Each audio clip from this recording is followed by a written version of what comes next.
This is English Classes Online, and I am your host, Benjamin. Today we are addressing a question from one of our viewers at Samson Boye 351. Samson wrote as follows: I am still confused about how to find the grammatical function. Great question, Samson. In this video, we will provide a clear guide on identifying grammatical functions using examples from WASSCE questions. WASSCE, W-A-S-S-C-E, stands for West African Senior School Certificate Examination. Section 1. What are grammatical functions? Grammatical functions refer to the roles that words or phrases play in a sentence. Understanding these functions helps us grasp how sentences are constructed and how meaning is conveyed. Section 2. Steps to identify grammatical functions. Here is a quick overview of how to identify grammatical functions. Number 1, read the sentence carefully. Number 2, identify the key phrases or clauses. 3, determine the grammatical name of each phrase or clause. And 4, analyze its function within the sentence. Of course, I'm going to show you these practical steps. And this brings us to section 3, illustrating with past questions. Let's begin with example 1, which is WASSCE June 2021. Let's put this into practice with our first example from the WASSCE June 2021 question. That she indeed studied agriculture in the university. Question I. What is the grammatical name given to this expression as it is used in the passage? II. What is its function? So usually this type of expression is stated, and then you are asked to provide the grammatical name and the grammatical function of the given expression. Now let's start with question I, which is the grammatical name given to this expression as it is used in the passage. You must identify the grammatical name before you can find its function. Okay, so we are going to start with identifying the grammatical name. To identify the grammatical name, you must look at how it is used in the complete sentence. So go to the passage and examine the entire sentence containing the expression. Now, here is the sentence, that I extracted from the given passage. What I did not know, which the interviewer brought to light, was that she indeed studied agriculture in the university. So we have seen the entire sentence, and then using the border principle and the questioning method. These are two grammatical tools that will help us to identify the grammatical name. And these very tools will also help us to identify the grammatical function. Now, first look at the given sentence. What I did not know, which the interviewer brought to light, was dash, So this is the question method. You use the border principle. You get to the border before the underlined expression, and then you omit the underlined expression and you put a dash and a question mark. And then you consider the question that naturally arises when you raise such a question. And once the question is what, what I did not know which the interviewer brought to light was dash, was what, So once the question is what, the answer is a noun phrase, or a noun clause. This is how to figure out the grammatical name. Only something from the noun family, which is either a noun phrase, or a noun clause, can answer the question what. So examine the underlined expression to find out what exactly it is. What I did not know, which the interviewer brought to light, was.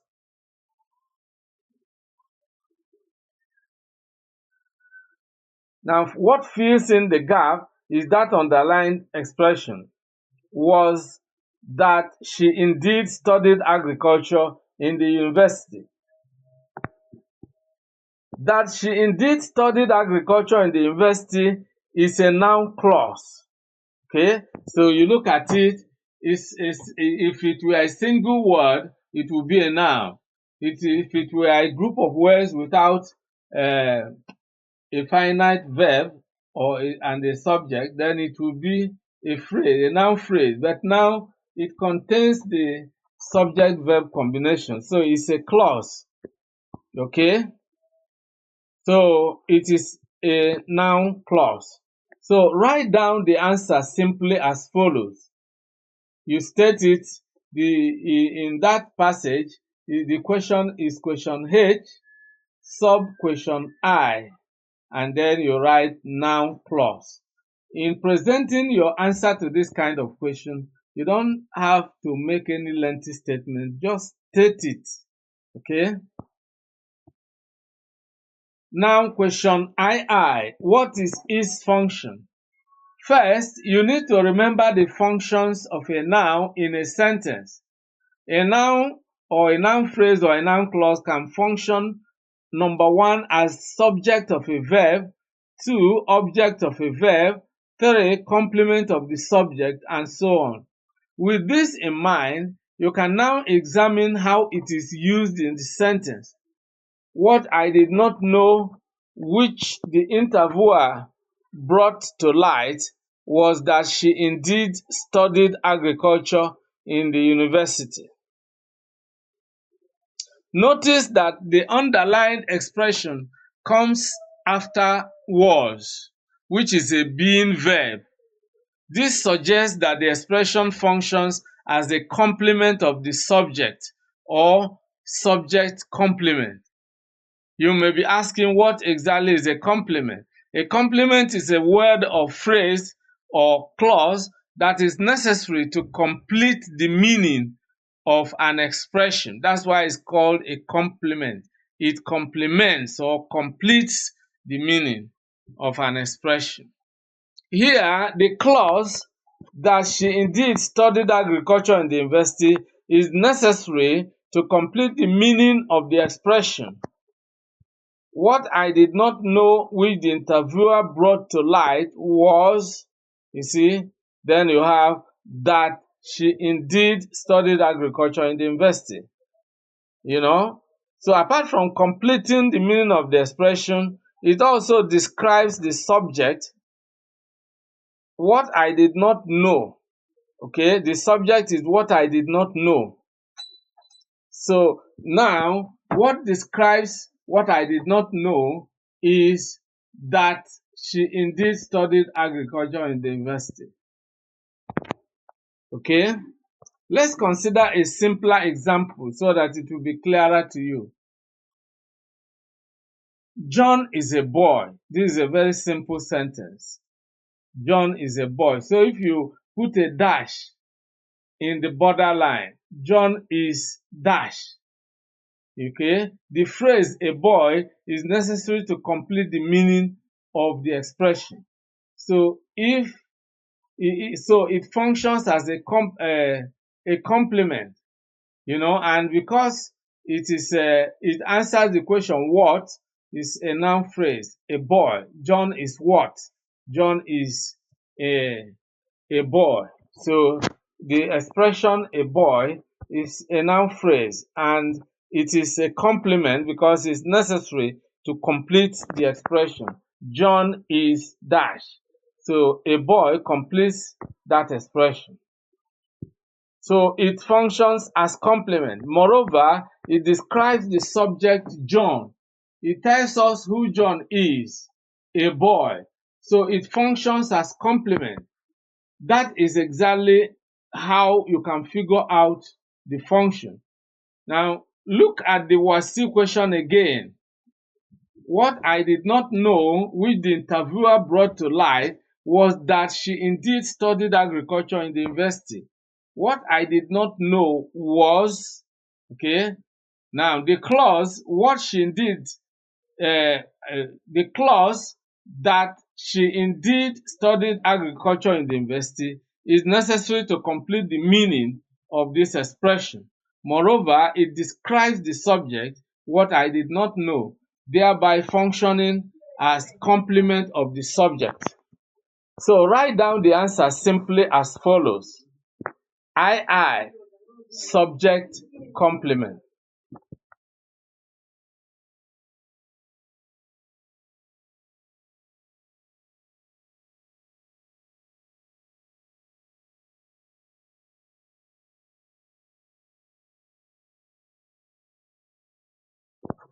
Now let's move on to example 2.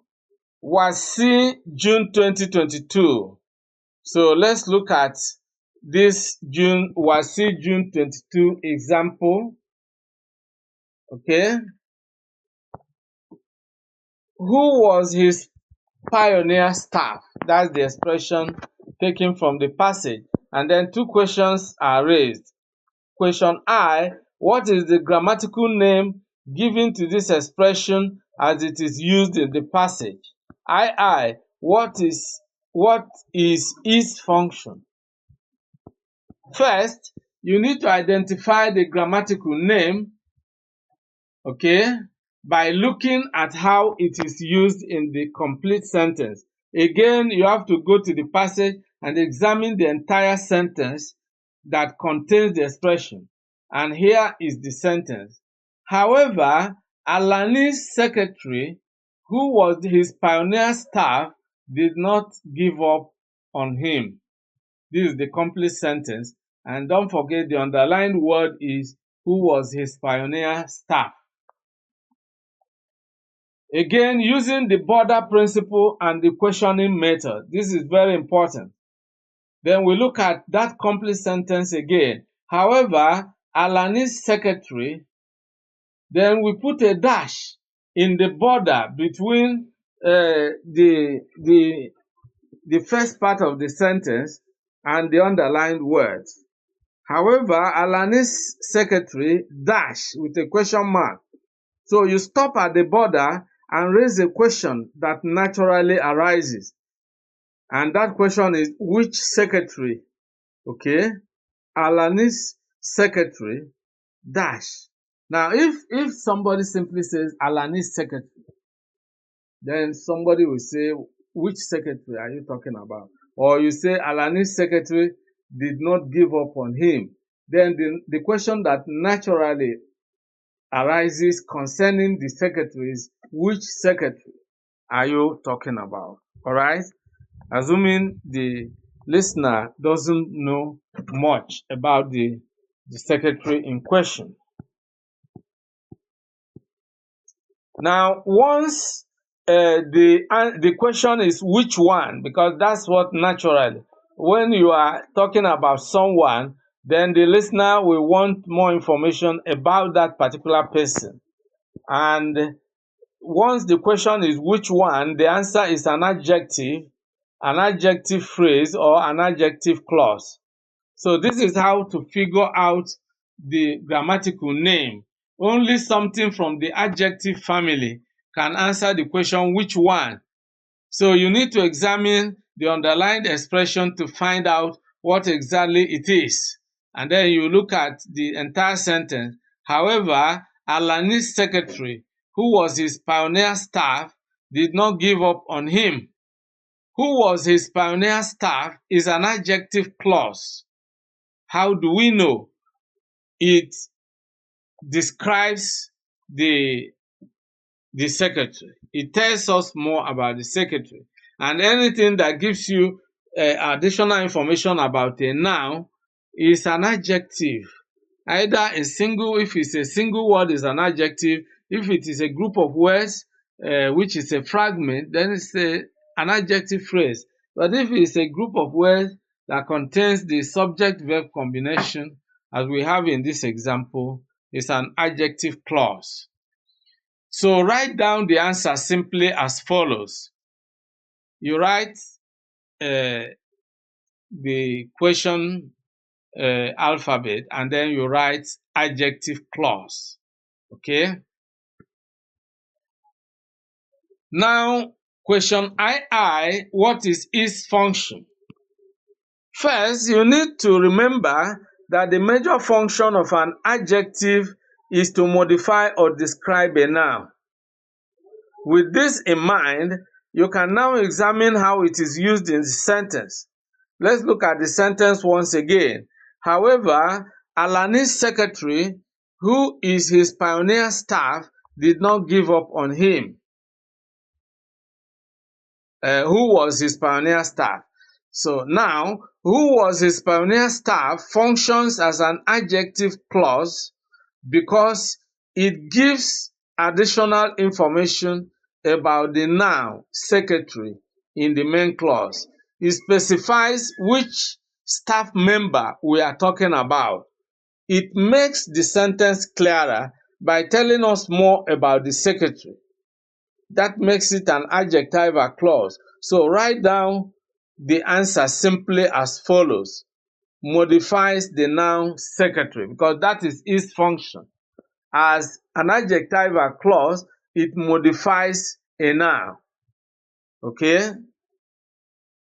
Now, example 3, taken from WASSCE June 2023.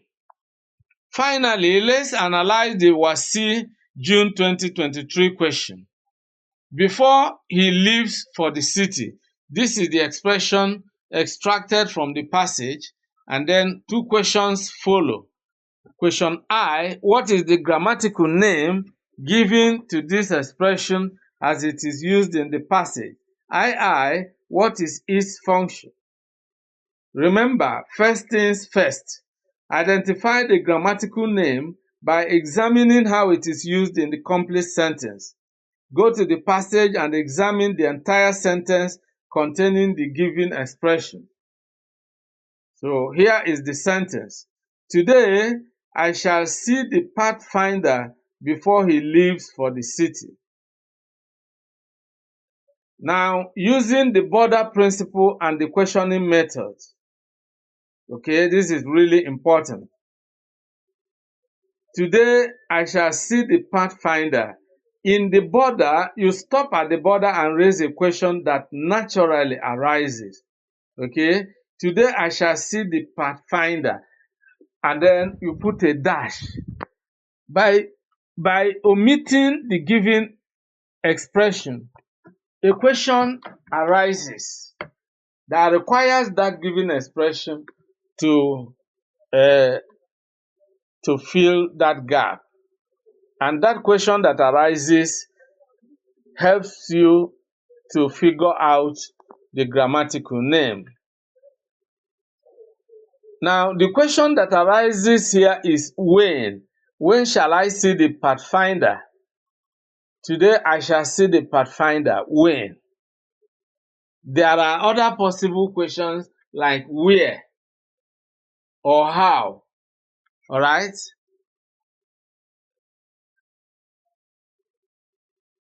But given the word order here, when is a very possible question. And once the question is when, the answer is an adverb phrase, or an adverb clause. This is how to figure out the grammatical name. Only something from the adverb family can answer the question when. So examine the underlined expression to find out what exactly it is. Today I shall see the pathfinder before he leaves for the city. So before he leaves for the city is an adverb clause. Why? It tells us the time of the action.